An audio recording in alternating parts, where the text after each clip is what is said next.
Before we begin, we would like to say that we are very excited to take part in Moot Beit all the way from Israel. We study in the 9th grade of Keshet school in a small town called Mazkeret, Batya.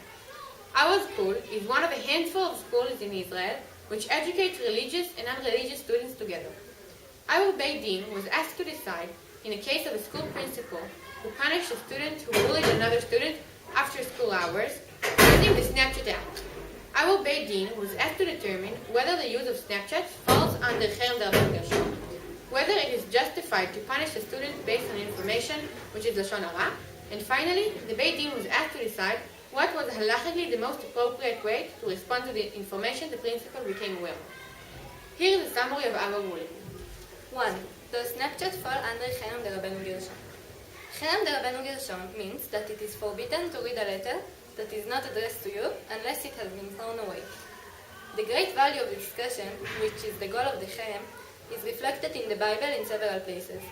It may rely on the warnings against tale-bearing, Lechilot, and as Rabbi David Golinkin argues, on the principle, love your neighbor as yourself. Some sources emphasize the importance of the Cherem, claiming that one may not violate the Cherem even in order to prevent a sin, or to prevent a potential harm to the person carrying the message. However, postcards and unsealed letters are exempt from the Cherem. This seems to reflect the idea that when the sender assumes that the letter can be revealed to someone other than the addressee, the Cherem does not apply. In addition, according to some halachic sources, the application of the Cherem varies from place to place according to the local norms. This leads us to say that the more one intends to keep his communications private, the more the Cherem will apply.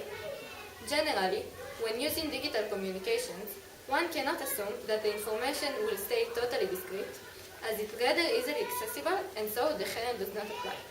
But, in the case of Snapchat, when the application is asked to keep the information discreet, the level of discussion is higher, and therefore the Cherem will apply. 2.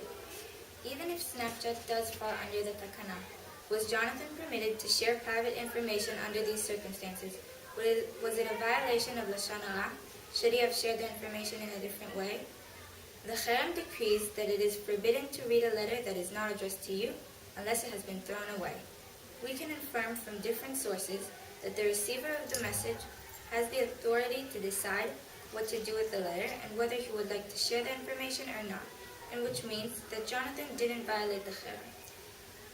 In the Torah, both Lashon Hara and human dignity, Kvod HaBriot, are compared to bloodshed. In other words, Lashon Hara and Kvod HaBriot seem to have the same status.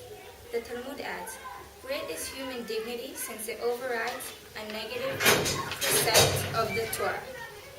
In our case, Jonathan acted in the way he acted in order to keep Elizabeth's dignity and protect her from humiliation, and thus, he is permitted to violate the prohibition of Leviticus. Even though it is clear that Jonathan was allowed to violate the Cherem, we are still aware of the damage that was caused to Max's discretion. Rabbi David Golinkin's view on privacy may justify this type of damage by saying that saving a life is more important than privacy. We might say that since in the case of a life-threatening situation it is permitted to violate the Cherem, and since Jewish law compares bloodshed to public humiliation, in case of public humiliation it is permitted to violate the Cherem. Thus, in our case, Jonathan was allowed to share the Snapchat with Dr. Davis. We also think that Jonathan's actions are not considered as Lashon Hara because Max sent the Snapchat to 4 people, including Jonathan, and according to the Rambam, when one tells Lashon Hara to 3 other people or more, and one of them repeats the information he heard, it doesn't fall under Lashon Hara as long as he didn't mean to publicize it. 3. According to Jewish law, did Dr. Davis have the right to suspend Max based on utilizing the information from Max's Snapchat? What would have been the most halachically appropriate way for Dr. Davis to respond to this issue? Max's parents claimed that the suspension wasn't justified because of the way the principal got the incriminating information. We have already noted that Kvod HaBriot, according to the Talmud, overrides precepts of the Torah.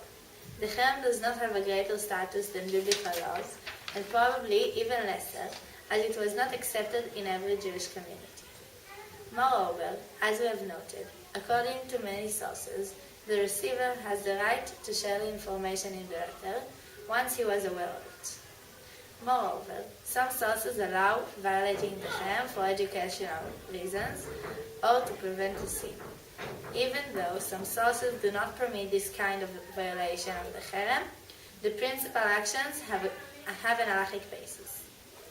Even though the incident occurred outside of school hours, it is obvious that it is connected to educational processes in school, and therefore, especially according to Rabbi David Chaim Halevi, it is appropriate for the principal to respond to the incident. Finally, although the principal did not act contrary to the majority of the halachic sources, the value of Kvod HaBriot warrants a more cautious way considering the punishment. Thus, it was more appropriate to punish Max, but without making his actions public. In conclusion, the digital age raises new halachic dilemmas, and the information is both very accessible and at the same time spread very easily. This warrants extra caution as private becomes public, rumor becomes fact, discreet becomes exposed to the eyes of the public, and original intentions become distorted and out of context. This creates a paradox with respect to the cherem.